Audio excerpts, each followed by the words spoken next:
Kelly Swanson's our next speaker. Kelly is a motivational speaker and comedian who teaches people how to master the art of connection and engagement through the power of story. One of the great storytellers. Ladies and gentlemen, Kelly Swanson. Give her a hand.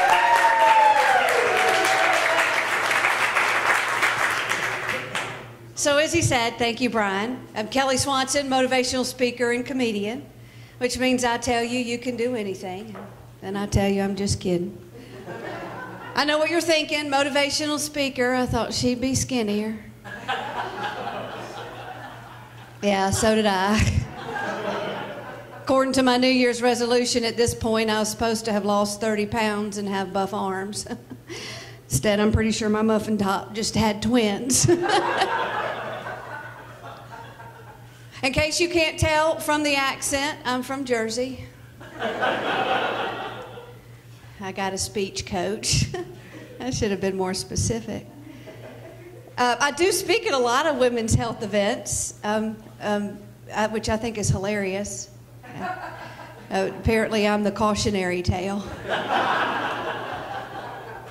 I've always struggled with my weight. Of course, my husband says when I say struggle, that implies I'm working at it. It's a shame he went missing. I'm struggling to find him. I have one son. He's precious. He's 12. He's in the car if you want to go take a peek. We homeschool because we didn't have enough to do already. Not very good at it. We have a faith component. The other day, he asked me, he said, "Mom, what's hell like?" So I told him, Walmart. I came by this career in a weird way. I was a professional storyteller before I became a speaker. And that's weird. You can think it.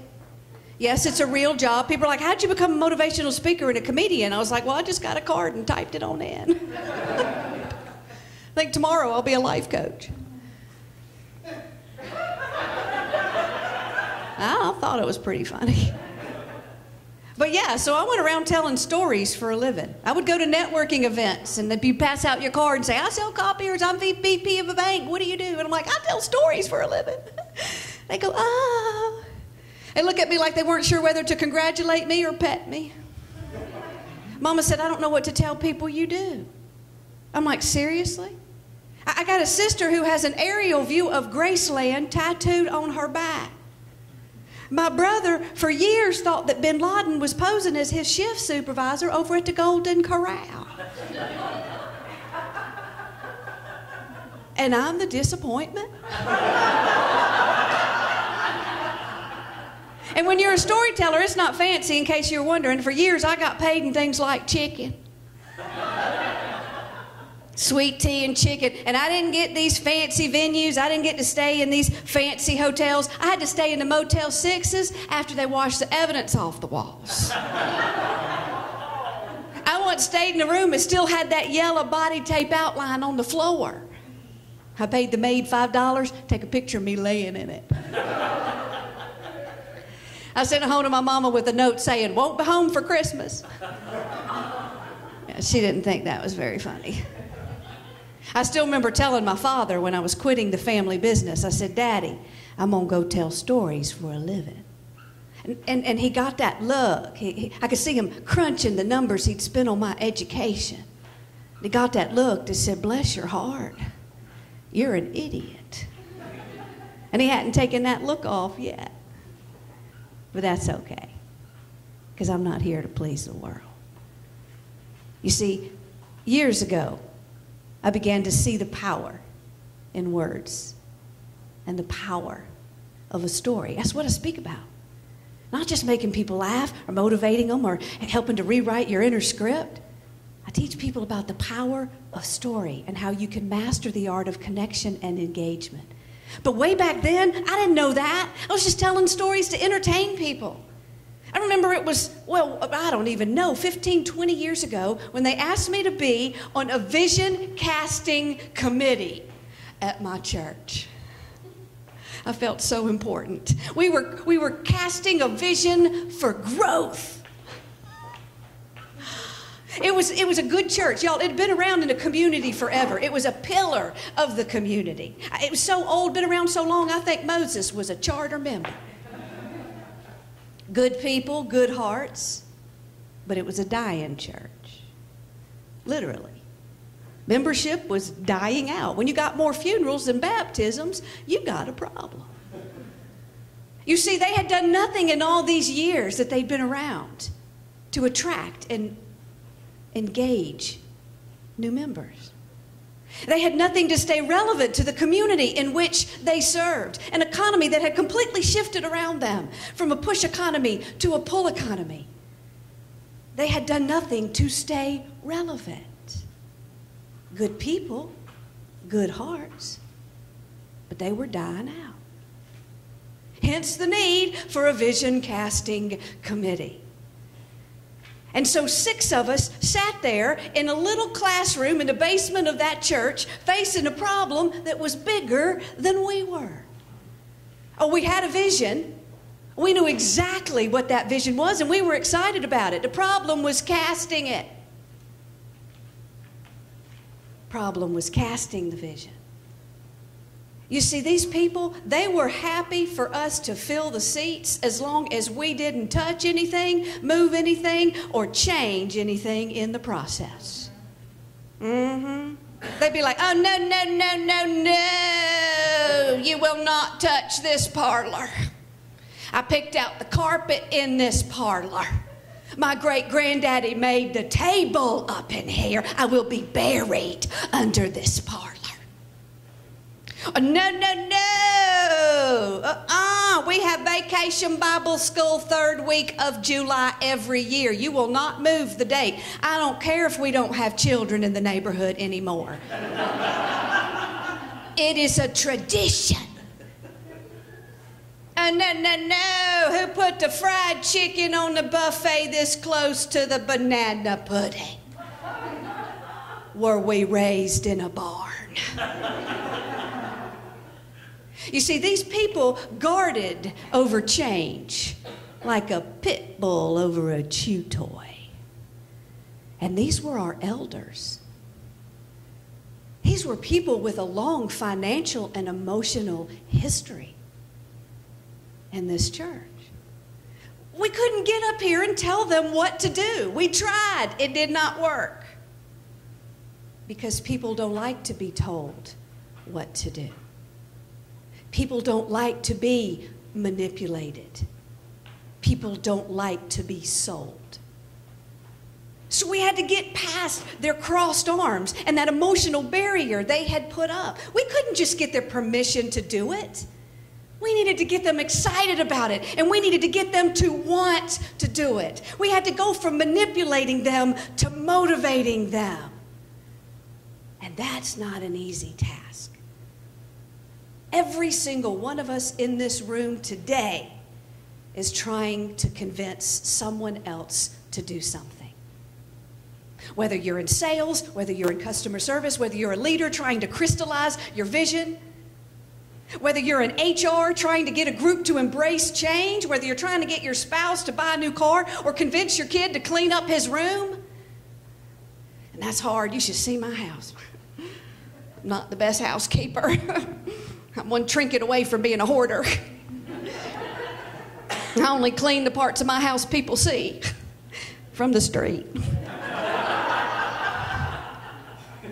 Every single one of us is in the business of persuasion. Every single one of us is a storyteller of our brand. No matter what our job, no matter what our industry. And so that makes us all salespeople. We may not be selling a tangible product, but we need buy-in. I need you to believe what I'm saying up here. Getting up and telling people what to do doesn't work. So what's keeping us from having maximum impact as salespeople? Somebody else said it before. A couple of you have already said it. Y'all are all taking my stuff. I can't do the balloon thing with the paper in it. I was going to close with the national anthem and a picture of a baby. And the Asian jokes don't work if I make them.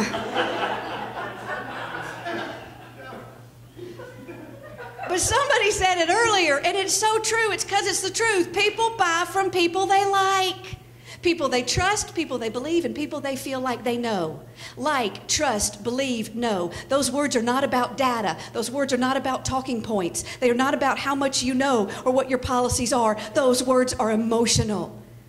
And that's what we're missing. That nothing up here that we want to sell someone in the battle of persuasion is going to do any good unless you can first make an emotional connection, because the research backs it up.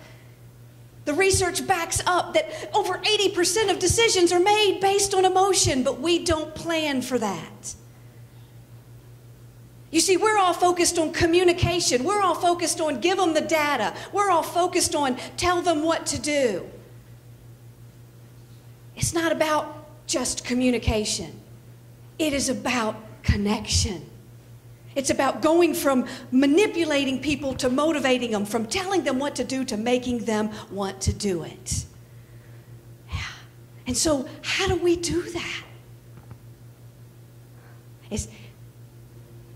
It's like that story of the Trojan horse. Y'all remember that story about that Trojan horse in history? I won't go all into it. I mean, you look like you know, right?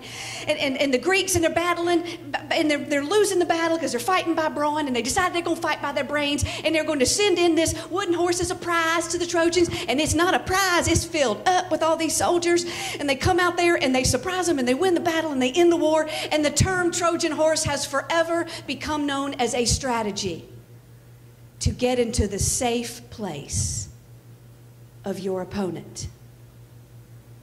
And that's what we're trying to do. We're trying to get past the crossed arms and the emotional barriers. We need a Trojan horse. Strategic storytelling is your Trojan horse. Story is the tool that allows you to get past the crossed arms and the emotional barriers. You see, many of us are still trying to impact by standing outside the city, brandishing our swords, not realizing that the battle of persuasion is not won by force. I've been studying the power of story my whole life. Who knew? Who knew it would become such a hot topic today? Who knew that nonprofits would be finally realizing we need to tell the story to raise awareness? Financial planners, we don't speak the language of our customer. How do we step into their story? Healthcare, we're all about the patient experience. We need to learn to tell the story. And just this week, was teaching scientists and engineers how to write the story of their product. And there's some people talking about storytelling, but very few who teach you how to do it. It's why I wrote the story formula, a blueprint to walk you through, no matter what your industry, no matter what your job, no matter who you're trying to influence, to help you craft the 3 critical stories of impact so you can have maximum connection and engagement with those you serve. So back to that church, where I'm sitting there in the basement and they're all looking at me. You're a speaker, do something, they said. Back then, I didn't know what I didn't know. So I did the only thing I knew to do. I told a story. It wasn't a fancy story. It wasn't award-winning. It didn't rhyme. I slapped that thing together. I made sure it had all the components that I've now put down into that formula to make sure you have all the pieces in that story. And I got up that next Sunday at homecoming Sunday in front of the entire congregation and all their cousins who'd come in for the fried chicken. And I just told a story, a simple story about a church that had burned down to the ground and how the people had to learn how to have church without a church, without pews, without parlors, without traditions. How they had to step out on faith. And how they realized that you could still get to the same place, even if you had to take a different path. Yeah. And they did exactly what you're doing. They began to nod, and they smiled, and they nudged each other. Because, according to my research that I don't have time to go into today, They were doing what psychology today says happens when you tell a story. They were psychologically stepping into it and connecting to the main character, the conflict, the emotion, and the resolution. They were test driving my truth. I wasn't just telling, I was showing.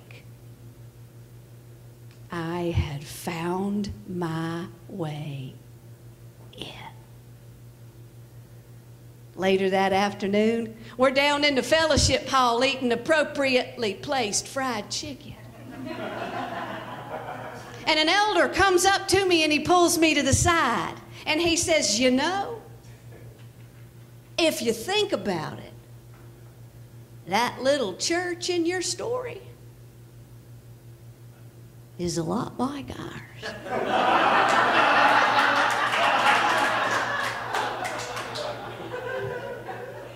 You don't say.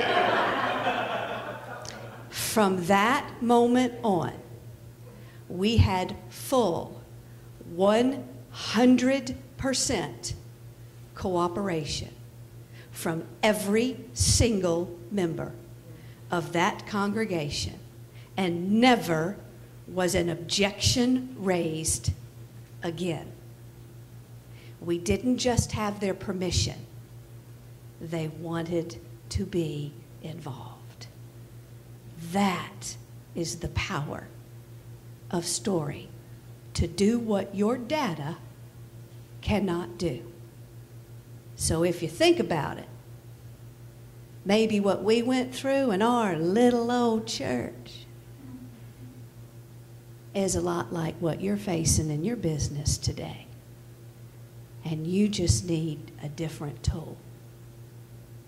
You need the power of strategic storytelling. And I'm the one who can show you how.